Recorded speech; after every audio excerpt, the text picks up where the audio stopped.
Good evening, everybody. Today I want to teach you how to deal with equations that are already presented in standard form.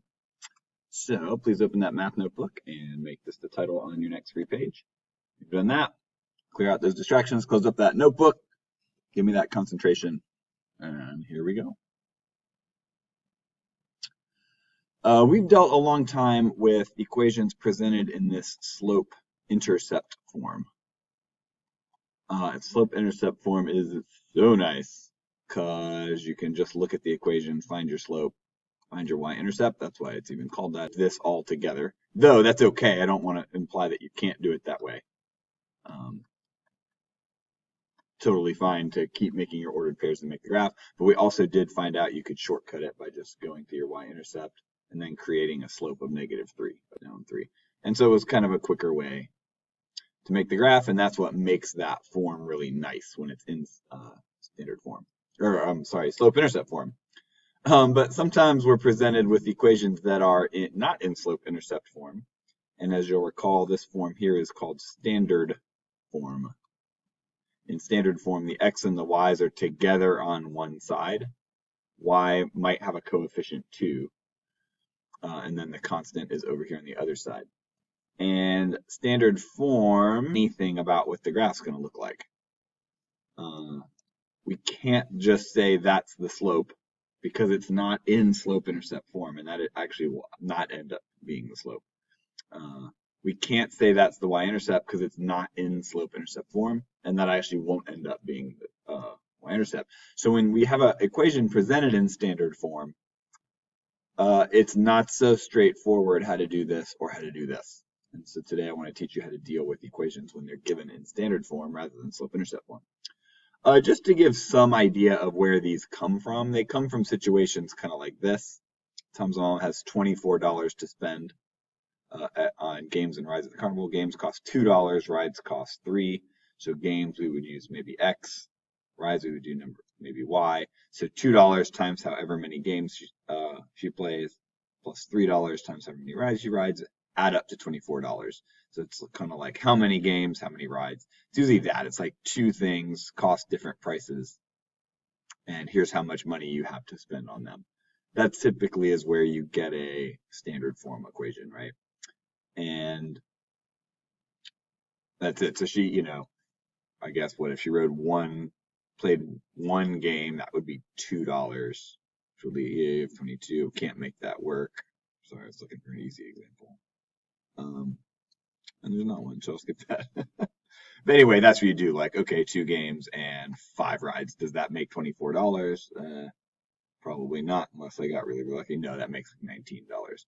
What about 6? And you would find your ordered pairs that way.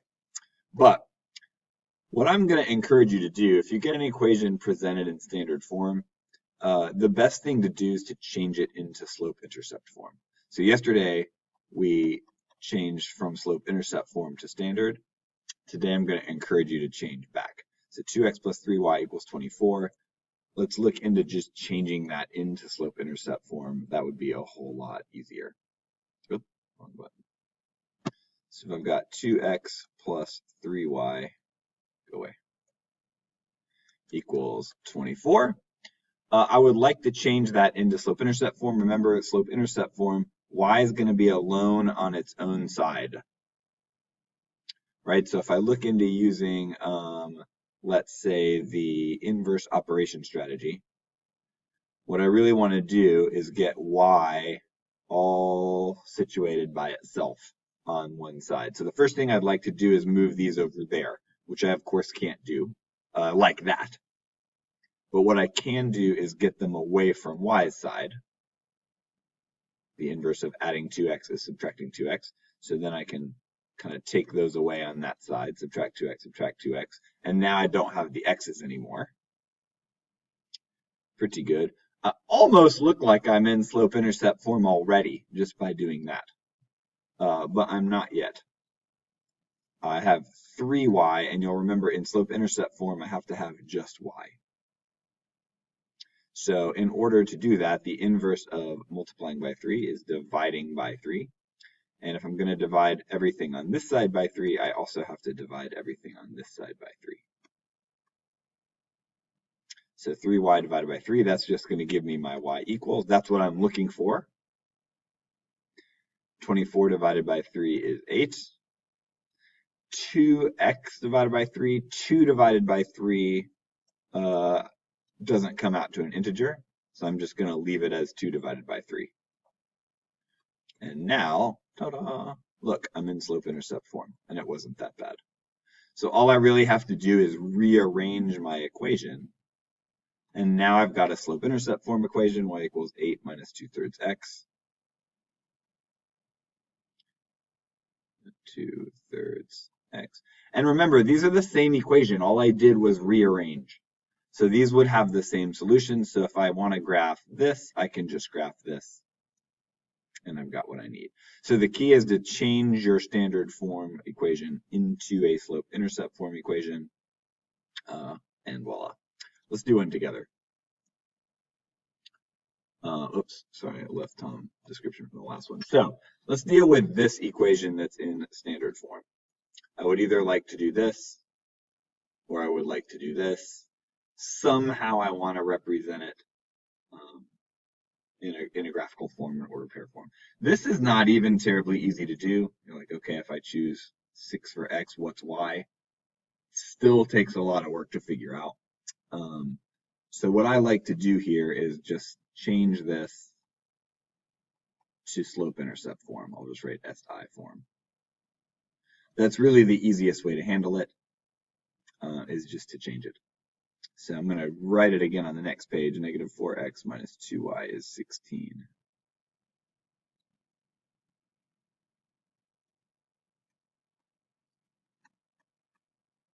It was minus 2y. I can see it up there. So the equation was that. So what I'd really like to do is change it to a form where it's just y equals. Then I'll be in slope-intercept form, and that is easy to deal with. So I'm going to have to do some work to get it there. I'm going to rearrange it so y is sort of has its own side by itself. So the first thing I would like is for x not to be with it. I would like the x's not to be on the y side of the equation. So what I'm going to do is do something to make them go away. The easiest thing to me is if I add 4x to that side, or if you want to think about the drawing strategy, we'd have something like this. One easy way to do that is to put its opposite on that side with it, which is totally fine as long as I also do that over here. Right, I can add 4x to that side, I can add 4x to that side, as long as I also add 4x to this side to even that out. So now this goes away. That's why I did it. This goes away. That's why I did it. And I'm left with negative 2y, 16, and 4x. Now I'm not quite in slope-intercept form yet. It's easy to get there and be like, haha, I recognize this, I'm in slope-intercept form. Not quite, because we also have to deal with the negative 2. Slope-intercept form has to just have one y all alone on its own side. I need to get to just y equals, not 2y equals, not negative 2y equals. So the way I'm going to do that, I'm going to divide both sides by negative 2. And then I just have y. Good, that's what I'm looking for. Negative 2 divided by negative 2 is 1y. That's what I want to have over there. 16 divided by negative 2 is negative 8. 4 divided by negative 2 is negative 2. Now I've got a slope-intercept form equation. Y equals by itself. Okay, so y'all, that is how you change a slope-intercept form, standard form equation into a slope-intercept form equation. Once you have that, we already know how to make a graph or make ordered pairs from it, no problem. Hope that makes tons of sense to you. We'll do a couple more tomorrow to wrap this up.